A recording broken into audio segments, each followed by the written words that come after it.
اعوذ باللہ من الشیطان الرجیم بسم اللہ الرحمن الرحیم الحمد للہ رب العالمین والصلاة والسلام والتحیۃ والاکرام علی سیدنا و نبینا محمد واہل بیتہ الطیبین الطاہرین المعصومین المظلومین اللہم صل علی محمد وآل محمد وعجل فرجہم۔ قال سیدنا و مولانا و امامنا موسیٰ بن جعفر علیہ افضل الصلاۃ والسلام من استوى یومہ فہو مغبون۔ القائم نیٹ ورک کی جانب سے کرامات شعبانیہ کے عنوان سے جاری پروگرام کا دوسرا سلسلہ سامعین کے لیے ہدیہ ہے، اس امید کے ساتھ کہ ناظرین اس پروگرام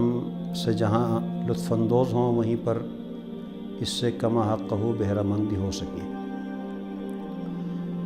گفتگو ماہ شعبان کے متعلق ہو رہی ہے۔ بنیادی طور پر اس ماہ شعبان کی فضیلتوں کو پانے کے لیے ضروری ہے کہ انسان اپنی زندگی کا خلاصہ کرے۔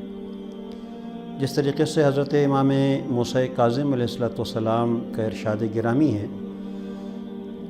کہ آپ نے فرمایا کہ من استوى یومہ فہو مغبون، جس کے 2 دن نیکی اور بدی کی انجام دہی کے حوالے سے برابر ہوں تو فہو مغبون، وہ خسارے میں۔ اور یہ ایک ترغیب دلائی جا رہی ہے، دین اسلام کی تعلیمات بھی یہی ہیں کہ انسان کو اپنی نیکیوں میں بڑھاوا دینا چاہیے اور اپنی نیکیوں میں اضافہ کرنا چاہیے، اور انسان کی روزمرہ مشاغل، انسان کی زندگی اور انسان کی بود و باش ہمیشہ اسے مصروف رکھتی ہے، لیکن ساتھ ساتھ اسے یہ کوشش بھی کرنی چاہیے کہ اس کی اچھائیاں دن بدن بڑھتی جائیں۔ جس طریقے سے پھر اسی امام موسیٰ کاظم علیہ السلام کی جانب سے ایک روایت ملتی ہے، آپ نے فرمایا لیس منا من لم یحاسب نفسہ، کہ جو اپنے روز کے اعمال کا محاسبہ نہیں کرتا وہ ہم میں سے نہیں ہے۔ ان عمل حسنا استزاد اللہ، اگر اس نے نیکیاں انجام دی ہیں اور اچھے اعمال انجام دیے ہیں تو اللہ کی بارگاہ میں دعا کرے کہ اللہ اس کی نیکیوں میں اضافہ کر دے، بڑھا دے۔ اور اگر وَإِنْ عَمِلَ سَيِّئًا، اگر اس بندے نے، اس مومن نے، اس فرد موحد نے کوئی برا عمل انجام دیا ہے، استغفر اللہ وتاب لہ، تو اس کو چاہیے کہ اس کی انجام دہی پر طلب مغفرت کرے اور اس پروردگار سے توبہ کر لے۔ یہ اس جانب توجہ دلاتی ہے کہ انسان کو ہمیشہ نیکیوں کی طرف توجہ دینی چاہیے، نیکیوں کی ترغیب اپنے اندر یعنی پیدا کرنی چاہیے، اور نیکیوں کی طرف جو انسان کو لپک کر جانا چاہیے۔ تو یہی پیغام ماہ شعبان کا ہے، اور جس طریقے سے روایات میں ملتا ہے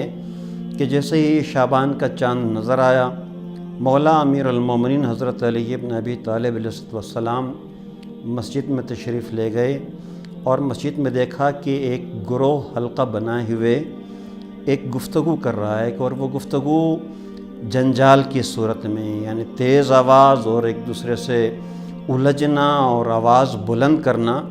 جو آج کل بھی ہم دیکھتے ہیں کہ کچھ جوان حلقے بنا لیتے ہیں اور اس حلقے میں ان حوالوں سے گفتگو کرتے ہیں، ان موضوعات پر گفتگو کرتے ہیں جس کے بارے میں ان کو علم نہیں ہوتا اور وہ کسی نتیجے پر پہنچ ہی نہیں سکتے۔ اور روایتیں بتلاتی ہیں کہ وہ قضاء و قدر پر بحث کر رہے تھے، تو امیر المومنین نے جب ان کو یعنی تیز لہجے میں بات کرتے ہوئے اور ایک دوسرے سے الجھتے ہوئے دیکھا،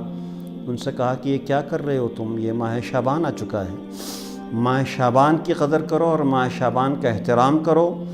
اور اس انداز سے گفتگو سے پرہیز کرو، آپس میں الجھنے سے پرہیز کرو، اور ان چیزوں میں پڑھنے سے پرہیز کرو جس کے متعلق تمہیں علم نہیں ہے۔ اکثر و بیشتر اگر ہم اپنے معاشرے میں دیکھیں، چند احباب اکٹھے ہو جاتے ہیں اور بغیر کسی رہنما کے، بغیر کسی عالم کے وہ اس سے گفتگو کرتے ہیں، اور اس گفتگو میں ان کا مقصد کیا ہوتا ہے؟ کسی بھی شخص کا اپنے مدعا کو ثابت کرنا اور اپنی دلیل کو ثابت کرنا، چاہے وہ دلیل حقیقی ہو یا نہ ہو۔ تو امیر المومنین نے اس سے روکا، اور روکنے کے بعد کیا تمہیں خبر نہیں کہ ماہ شعبان آ چکا ہے؟ لہٰذا اس ماہ شعبان کی قدر کرو، اور ماہ شعبان میں نیکیوں کی طرف جو اپنے آپ کو لے جاؤ اور نیکیوں سے وابستہ رہو۔ اور پھر یہیں پر مولا امیر المومنین نے جملہ فرمایا، ارشاد فرمایا کہ میں نے رسول گرامی سے سنا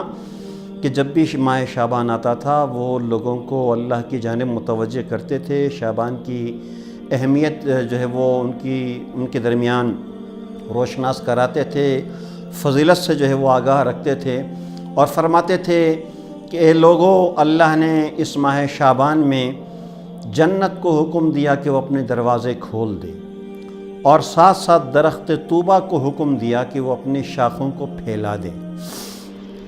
تو پس اسی حدیث میں امیر المومنین فرماتے ہیں کہ اللہ رب العزت نے جہاں پر درخت طوبہ کو، کہ جس کی بنیادیں، جو ایک جنت کا درخت ہے جس کی بنیادیں جنت میں ہیں، اور اسے حکم دیا جاتا ہے کہ وہ اپنی شاخیں، اپنی ٹہنیاں پھیلا دیں،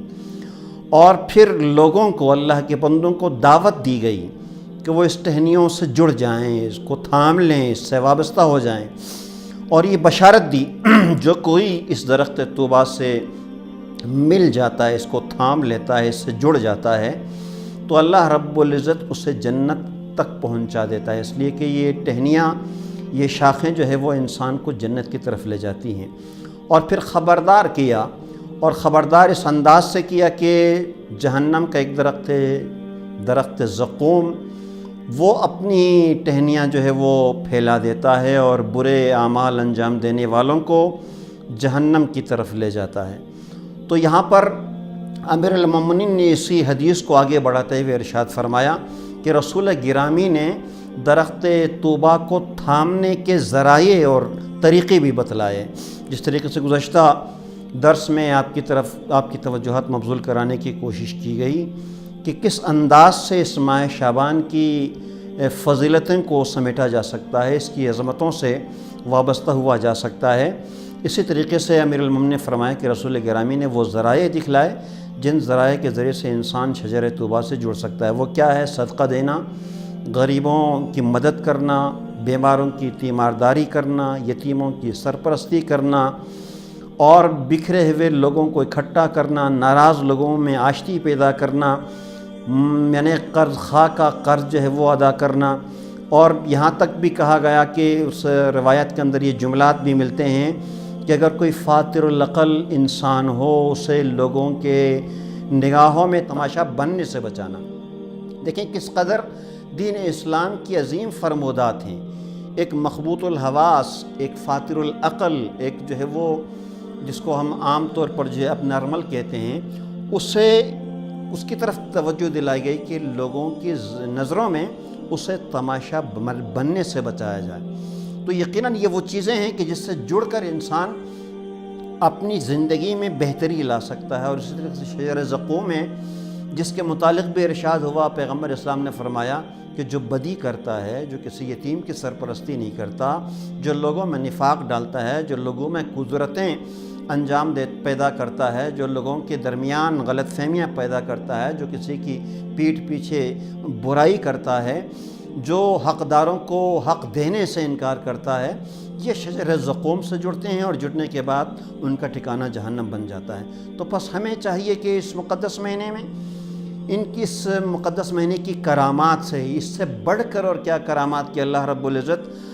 درخت کے شجر طوبہ کو حکم دیتا ہے کہ وہ اپنی جو ہے وہ ٹہنیاں پھیلا دیں اور مومنین کو دعوت دیں کہ وہ اس ٹہنیوں کو تھام لیں۔ تو یقیناً اس مقدس مہینے کی کرامات سے جڑنے کی ضرورت ہے۔ رب العزت کی بارگاہ اقدس میں ہم دعا کرتے ہیں کہ معبود ہمیں وہ توفیق عنایت فرمائے، ہمیں اس راستے کی ہدایت فرمائے، ہمارے اندر وہ جذبہ پیدا فرمائے اور ہمارے دلوں کو نیکیوں کی طرف پھیر دے اور نیکیوں کی طرف جو ہے وہ ہمارے دلوں کو بدل دے، تاکہ اس مقدس مہینے کی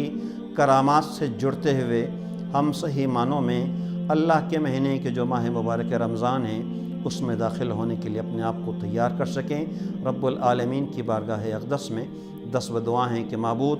ہمیں حقیقی معنوں میں شعبان سے اپنے آپ کو زینت دینے والوں میں سے قرار دیں۔ والسلام علیکم ورحمۃ اللہ وبرکاتہ۔